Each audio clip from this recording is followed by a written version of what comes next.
Back in 2007, the smartphone world was turned upside down with the introduction of the original iPhone. Then in 2010, we saw Apple move into other new, more lucrative areas that led them to become yet another dominant force.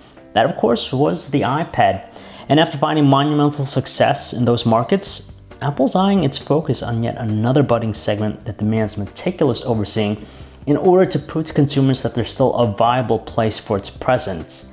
Enter the Apple Watch, the company's ambitious take on the modern smartwatch, which has really yet to see a champion.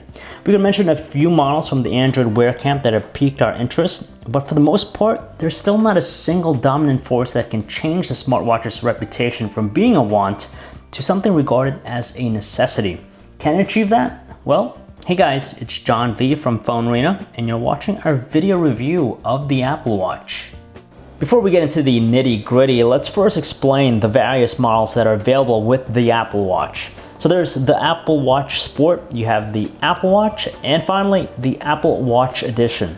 Now all three are available in either 38mm or 42mm casing options. For a review here, we're going to be talking about the 38mm $349 price Apple Sport Watch that comes with the standard black fluoroelastomer band.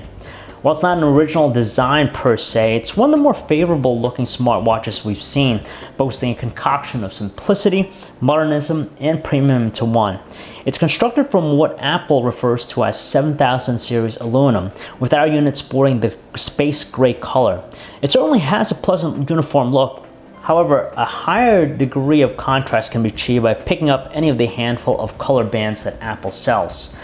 All told, while it's not the most unique looking smartwatch on the market, Apple treads the course cautiously by designing a very practical looking one. It's precisely crafted and embodies the qualities of Apple's meticulous approach to design. It's not cheap looking or feeling, thankfully, but it's not exorbitantly stylish either. Along the right side of the Apple Watch, there's a digital crown that's the modern twist on a classical feature. Honestly, it's pretty smooth and responsive, and we're really impressed by how precise it is with its movement, allowing us to scroll in such a fluid manner. Below that is yet another button, one that's flatter and oval in shape, which acts to turn on the display and cycle between the watch face home screens, and even access our favorite contacts. Over on the left side, the only two things here are the internal speaker and the microphone. Now for all those Dick Tracy fans out there, they'll be excited to know that it can be used to make and receive phone calls.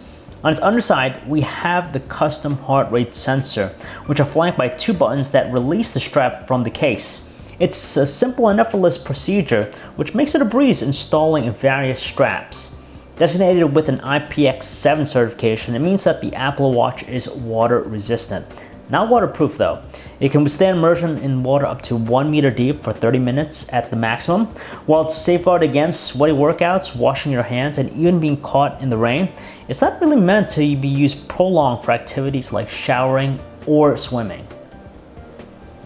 The centerpiece of the Apple Watch Sport is its 1.32-inch 340 by 272 OLED display, which is actually the first time we've seen the company dive into the world of OLED screens. And boy, does it make a compelling splash. Interestingly, Apple classifies it as a Retina display, despite the 272 pixels per inch pixel density.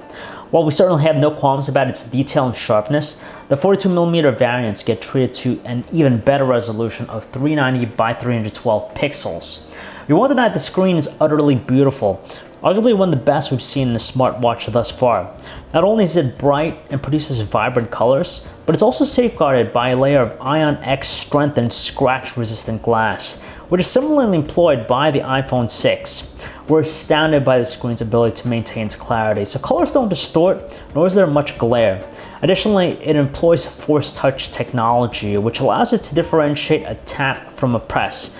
While it's only supported by a few apps at the moment, it's remarkable at how well it works. For example, if we want to change the home screen clock face, we can gently press into display for it to minimize, and from there, just scroll to the watch face we want to use.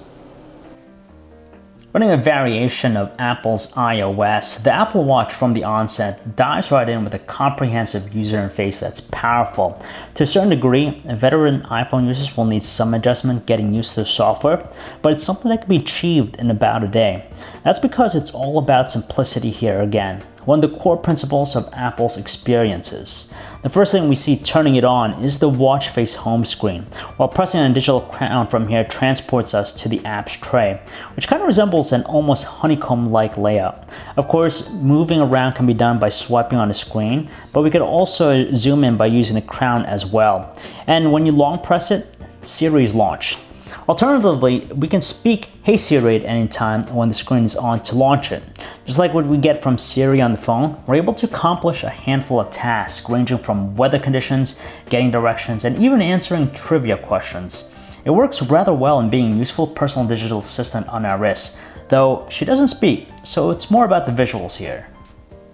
Swiping up from the home screen reveals a feature called glances. They're best described as mini apps or widgets. The important ones we feel, like the connectivity options, the battery capacity, and the fitness overview, are all there, but we can also set up third-party ones as well. Specifically, we can set up the Twitter app to show recent tweets from friends, or go between radio stations with Pandora. Now, as much as we appreciate these glances, it would have been more beneficial if they were accessible at any time and not just from the watch-style home screen. Notifications pop up as soon as they're received, but they can only be accessed again through the home screen and swiping down. What's nice though is that it offers actionable choices, like replying to text messages. Now when multiple notifications arrive, it becomes a little bit overwhelming because there's no way to clear all of them simultaneously. A cool feature is digital touch, which allows us to send finger paintings, taps, and animated emojis to other people in our phone book that are using an Apple Watch. Even better, for that personal touch, we could even send our heartbeat to them. It's cool, yet creepy at the same time, if you know what we mean. When it comes to replying or composing messages, the Apple Watch provides some common phrases and emojis to choose from, but the best result is relying on Siri to compose the message for us. In our experience, the dictation is pretty spot on. As for reading emails, there's just one universal inbox. Unfortunately, it can't be broken down or separated into their individual accounts, nor is there a way to respond or reply, so you'll need to do all of that through your iPhone.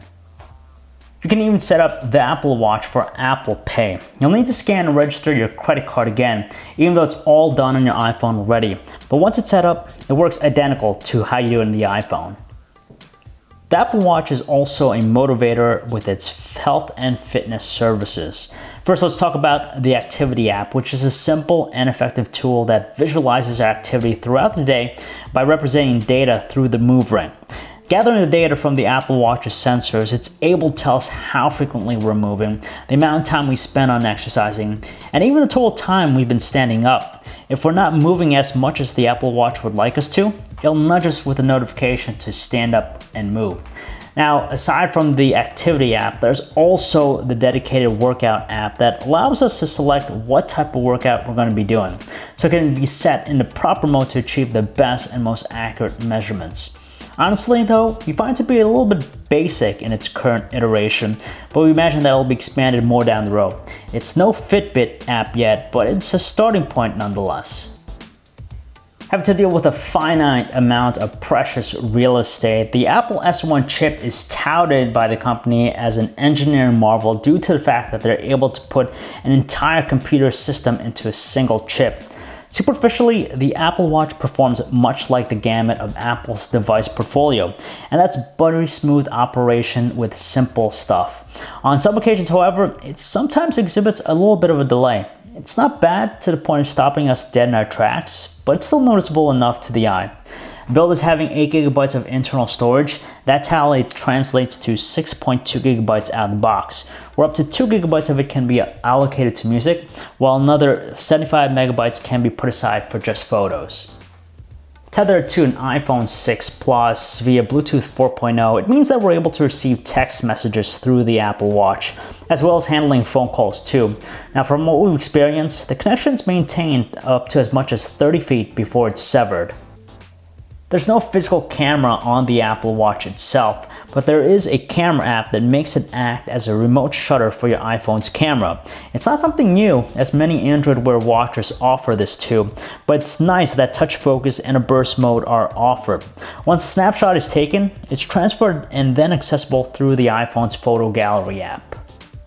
As much as we admire its ability to handle phone calls, it's still something that you'll only be using effectively in quiet conditions, due to the weak output of its internal speaker, which makes voices subdued by background noises and other disturbances. Sure, there's a cool factor lifting our wrist near our mouth to handle phone calls, but at times it can be a meddling experience. The Apple Watch, much like the many notable Android Wear smartwatches floating around, produces a typical one-day battery life in our experience with its 205 mAh battery. By the end of the day, it's typically running under the 15% mark, which is still commendable, but nothing really spectacular. Apple packs an inductive magnetic charger with the Apple Watch, which latches onto the charging disc with the help of magnets. It's secure and whatnot, but it's just another charger we'll need to remember bringing if we go away. So where does the Apple Watch fit in all of this? First, we can't neglect to talk about its pricing, which starts at $349 for the base 38mm model of the Apple Watch Sport. Already, even without any upgrades to the band or anything else, that's one expensive price point that makes the $250 and below priced Android Wear smartwatches seem a lot more valuable. Aesthetically, we're not totally won over by its design, despite the fact that there are models with more premium finishes and bands. It's that it's still a little bit too conventional for our taste. Quite frankly, it doesn't have the futuristic appeal of the Moto 360 or the elegance of comparable smartwatches like the Asus ZenWatch and even the LG Watch Urbane. For what it's worth though, some folks will have a niche liking to its humble look. Functionally, it's in a good position out of the gate. Its cost is more than a typical flagship phone, which of course offers an untethered experience. Even now, as we've spent some time using the Apple Watch, we're still finding ourselves going to the iPhone to do some of the same things we can do with the Apple Watch. It's a good first try, better than most others, but we can visualize something extraordinarily better with version 2.0.